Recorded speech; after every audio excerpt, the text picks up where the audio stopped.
అవుతుంది. ఇంకొక 2 నెలలు అయితే 5 ఏండ్లు పడతాయి. దేవుడు నాకు ఎందుకు పిల్లల్ని ఇస్తలేడు. ఈ పిల్లలు ఇవ్వకున్నా ఇంతగానం బాధ లేదు కానీ మంది మాటలతోటే నాకు మస్తు బాధ అవుతుంది. అటు మంది మాటలు అంటుర్రు, ఇటు ఇంట్లో అత్త తిడుతుంది. ఇక పిల్లలు కాకపోతే నేనేం చేస్తా, దేవుడు ఇచ్చినప్పుడు అవుతారని నేనుంటే వీళ్ళు మాటలని అని నన్ను చంపుతుర్రు. ఏమైంది లత గట్లున్నావు?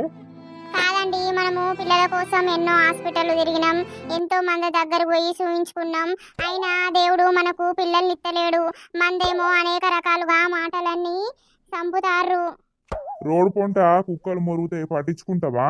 వాళ్ళ మాటలు కూడా మనం పట్టించుకోవద్దు.